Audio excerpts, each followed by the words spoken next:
Akorinto yamba chapter 15 verse 50. Nimuzimire kubana n'ababikonona ingeso nziza. Amen. Amen. Icyambere twavuze ngo nukugirane cyo yamba tagamba kutiri mfita bwanje. Nimwihangane turasoze. Nukugirane cyane Imana. Icya kabiri cya number 2. Icya gatatu ibigezweho. Icya kane ubugareji. Icya gatanu icya gatandatu number 6. icya gatandatu number 6. Icindwi n'abagenzi babi nicyo tukaduherezeko. number 7 ni abwenzi. Nagomba kuvuga ko twese turakeneye abagenzi. Ifunogamba kuti ife tonse tifuna abwenzi. Nabo bantu bafite abagenzi. Sione wamene bafite abagenzi. Imana ibaheza. Mungu akudariseni. Ukuntu twaremwe mameneti narengedwa. Ntidushobora kuba tutagira abagenzi. Sitinga nkare tiribe abwenzi. Umuntu n'icyaremwe kitegeza kugira abagenzi. Muntu nicorengedwa cyamena kifunika abwenzi. Abagenzi bari uburyo bubiri. Abwenzi bari mtundu yibiri. Hari abagenzi badufasha kugera kure. Kuri bamena bakutaniza kufika kutari. Igihe Eliya yaduga mu ijuru, pamene Eliya enda kumwamba. Abami ba kabiri 12. Fumu ya kibiri chapter 12. Elisa yararitse. Elisa nabararira. Kubera yaratakaje umugenzi. Kuko Elisa nasowesa bwenzi. Umugenzi mwiza. Bwenzi wabwino. Umugenzi yamugiriye ikimazi. Bwenzi amena mpindulisa. Kugira ndabipfurize. Ifuna kufunisire. Kugira abagenzi beza. Kana bwenzi abagenzi bagufasha gusenga. Bwenzi amena tutandikira kupepera. Abagenzi bagufasha ngene utera imbere mu buzima. Bwenzi amena tutandikira kutukuka. Niba wabona umugenzi w'umunebwe. Ati waona bwenzi wa ulezi. Umugenzi adasenga. Bwenzi amena sapempera. Umugenzi yaba afite ibyiyumviro byo hafi. Bwenzi amena n'amaganizo ya fu. Uraca kure yiwe. Kara kutari nawe. Ashobora kukwicira ubuzima. Akupa ile life. Hariho abagenzi babi. Kuri bwenzi oyipa. Abagenzi basubiza abantu inyuma. Yo bwenzi amena bwenzi anzoku kuburu. Yonadabu mu bami ba muri Samuel wa 13 2 Samuel chapter 13 yahanuye Abusalomu. Anauza Absalomu. Amunoni. Yahanuye Amunoni. Anauza Amunoni. Aramubwira ati genda wijyamike. Anamuza ati enda uzigonese. Ugware. Uzidwarike. Uzotume ko Tamari. Ukamtumizeko Tamari. Hanyuma umusambanye. Iponso muchitise chigororo. Yari umugenzi mubi. Anari bwenzi woyipa. Hari abagenzi babi. Kuri bwenzi woyipa. Baguhanura ibintu bibi. Bakupasa upungu woyipa. Uri ikibazo dufise. Futo umetiri nayo hapa. Abagenzi ntibakiraba gusa tubonana. Abwenzi se amenetima onana. Hari abagenzi babe kuri ubuhinga bwa none. Kuna abwenzi bapa social media. Bita abagenzi virtuel. Sima itana virtual. Abo bagenzi abwenzi yawe bashobora kuguhanura ibintu byinshi bibi. Bagakupasa upungu woyipa harambiri. Hariho ama websites. Kuri ma website usanga ariko ibintu bibi. nipeza kulizinduzoipa abo nabo n'abagenzi babi nao ni abwenzi oipa ijambo ryatubariye ngo nawe atiuza kuti kubana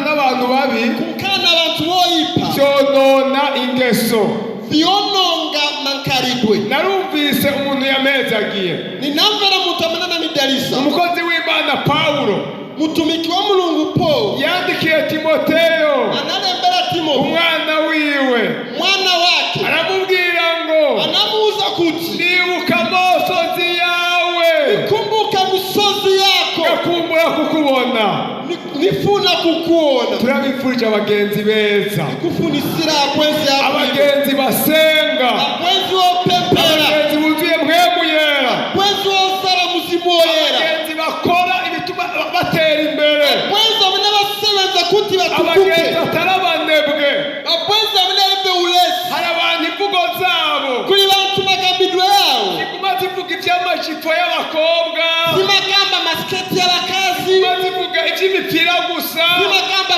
z'amabora iyo wambana nabo ngati ucoma nao ugarukira hafi umaperera pafupi haba mu mpwemu no mu buzima bwa misi yose mu muzimu oro life ya bagomba kugera kure ngati ufuna ufika kutari uratoa kwisunga bageze kure ukaende pari watu amenafika kutari aharengeye aho mbona jewe ngati ufuna ona pamene ine silimaona ku bitugu byanje ufuniko imira pamashuda uhagaze ku bitugu byanje ngati wabimira pashuda ushobora kubona kure ungaone kutari hari abagenzi beza kuri abwenzi abwino twemerera amativomerera tukabisunga kuti tipuzireko tukagera kure kuti tifike kutari muze mubarondere mukabasakire ntimubane n'abagenzi babi musakana abwenzi oyi hari abantu bakenye kuri bantu bosauka kubera bafite abagenzi babi chifuka na abwenzi oyipa hari abantu basambana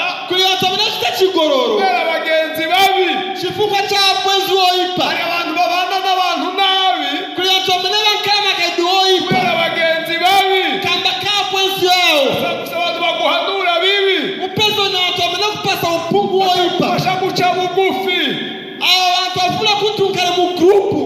Imana iguha abagenzi beza munga kupasa abwenzi abwino umugenzi mwiza abwenzi abwino ashobora kubera umugisha angakukare mudalisho. reka ndababwira akantu kandi nza kubaza ko mwagataho ifuna ndikuzeni nione kuti mwashitandastandi Imana Mulungu nta kintu na kimwe ikora kulimbe chomwe amachita chiri chonse idakoresheje umuntu kopanda kusebenzesa muntu kugira ngo utere imbere kuti utukuke. Imana ikoresha umuntu. Mulungu amasebenzesa muntu. Imana yarasezeraniye ko nzokwiga kaminuza kera. Mulungu yenza nalilonjeza kuti nzakapunzira university kudala kugira nige kaminuza koma pakuti nipunzire university. Imana yakoresheje abungere banje. Mulungu anasebenzesa ba reverend banje. Yakoresheje abungere pamene anasebenzesa ba reverend nigishwa n'abantu. Ninaenda napunzisiwa ndiyo antu Biteje abantu barambaza pamene nasiriza abantu bananifunsa bambajije bampa diploma pamene bananifunsa nalipo yanipasira diploma. Imana yaranyemereye ko izompa inzu. Mulungu yenza nalilonjeza kuti azanipasira nyumba ngo ndonke inzu mbamubu koma pakuti nipeze nyumba nani karamu hapa. Imana yakoresheje abantu. Mulungu anasebenzesa abantu barantelefona abantu ananitumira foni barambarira bati ananiuza nati turagukeneye sikufuna baca bangabira inzu banabwa anipasira nyumba ya mahala zikwiye nyumba yo kwana n'umuryango wose ameni karamu na family yose. Yesu imbere yuko atangura igikorwa Yesu before karibu senza jito Imana yakoresheje umuntu witwa Yohana umubatizi. Mulungu anasebenzesa muntu otedwa Yohana kabatizwa. Ntashobora kugera udafise abantu. Kulimbe kwama ungaende ngatulimbe bantu kunda abantu mukonde bantu sibira mukumbirane vrema muti Yesu aguheze muhakingane mukambe kuti Mulungu akudariseni. Ego umuntu ni mwiza muntu ni wabwino abantu ni beza abantu ni wabwino mute mukunda abantu mukakonde bantu mukabona abantu bageze kure mukabona abantu bamenafika mute kutari mubabaze mukafunze wabigenjeje gute unachita bwanje jewe ko kazi katagenda neza imeshito simanda bwino we ushitse mu rusaka wabigenjeje gute bamenafika mu rusaka zinankara bwanje wabigenjeje gute kuronka uwo muzokubakana zinankara bwanje upeza mene muzamunakwatirana wabigenjeje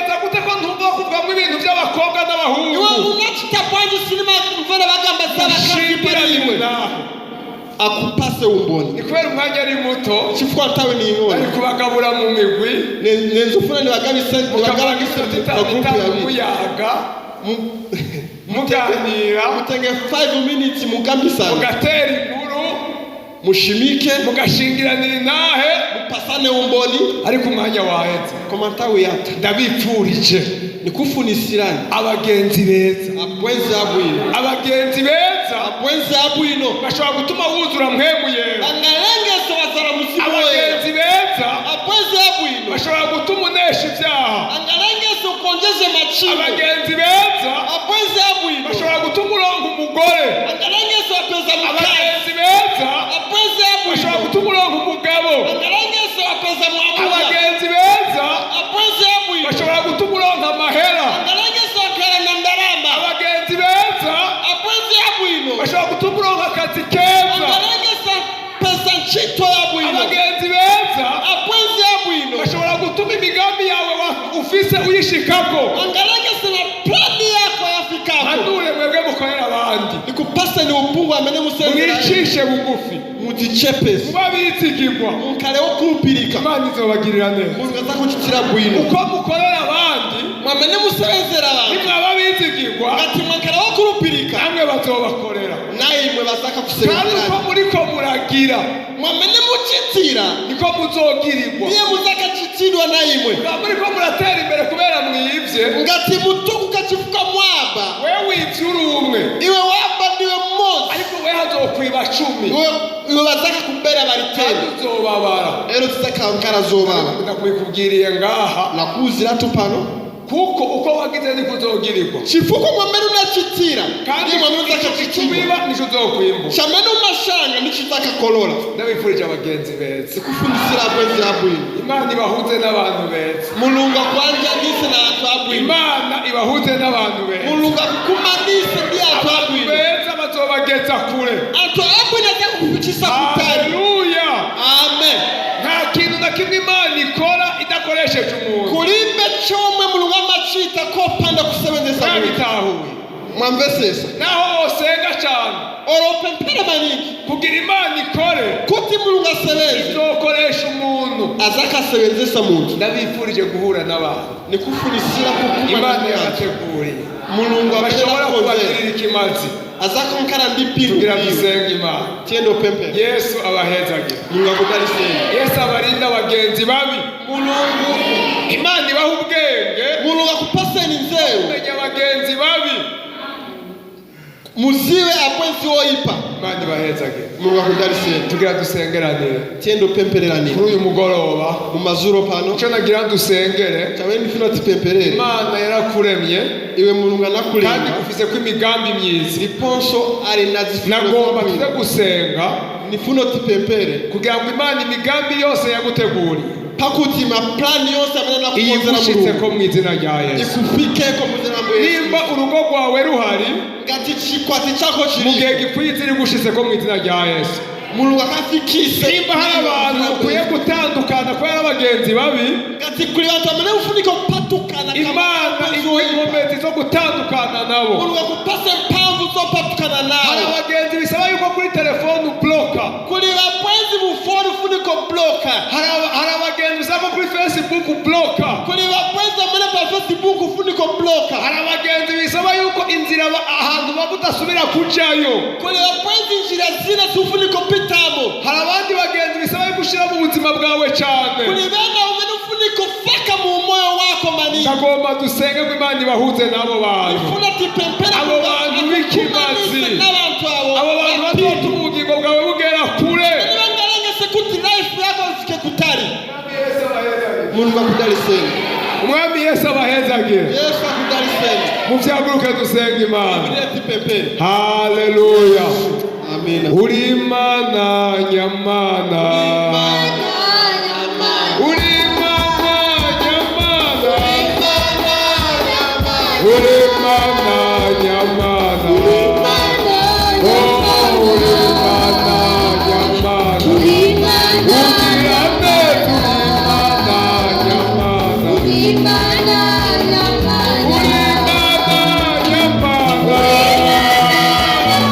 Uri Imana nyamana.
namwe mucakire mu izina rya Yesu. Mulambire mu izina rya Yesu Kristo. Kaze muvyeyi musenge. Fikani makoro mwapempelele. Amen.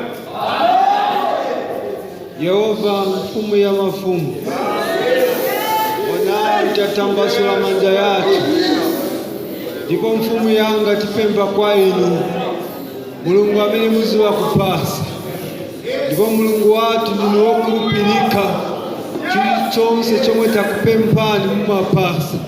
Bana banu onani masulo anu, Yehova tili pamaso panu, chomwe tifuna mfumu yanga mutiende yense mwatambasula manja yake chomwe apempa kwa inu Yehova mufikise muzinda la Yesu Kristo. Fomwe Satan anapa, fomwe anatenga, fomwe anaononga malaifu ya wanawao, fomwe apempa masulo anu, fikisani mdariso wanu, tirani Yehova,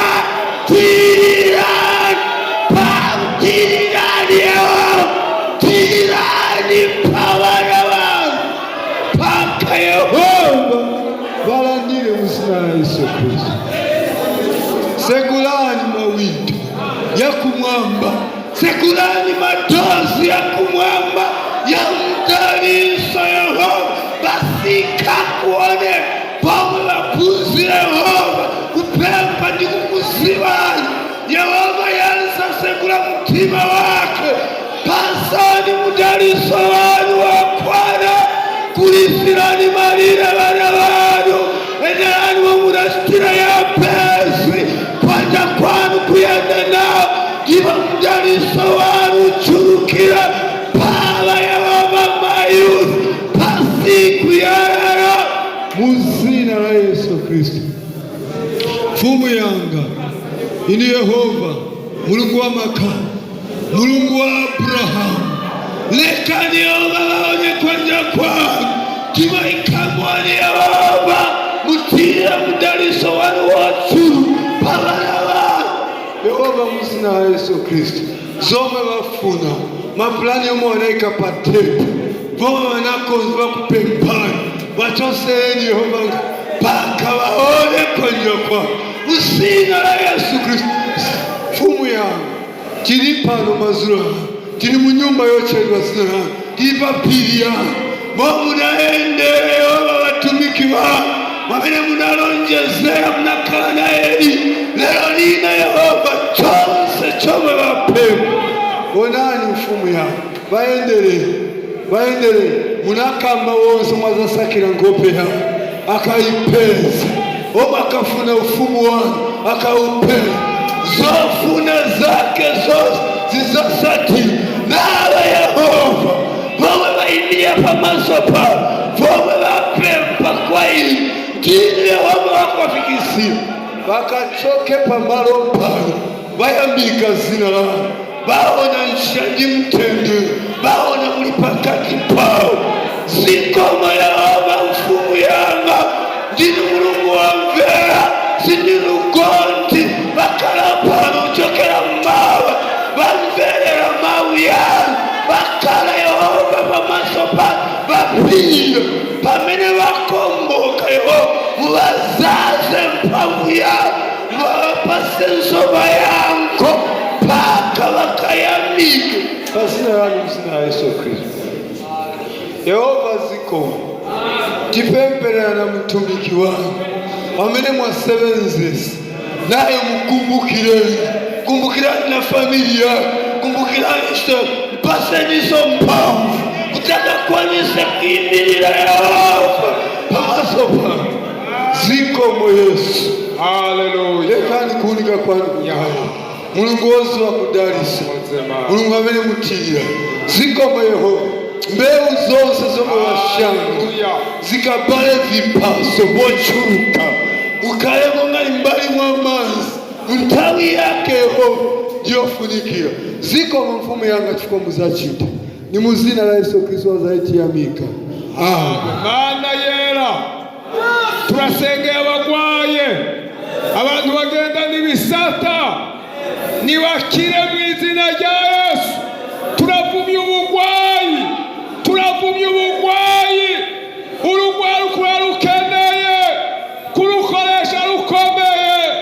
ubakize ubakomeze, turabisengeye ukora igitangaza kuko imishishago yawe dukiza n'indwara, tubisenze mu izina rya Yesu, amen.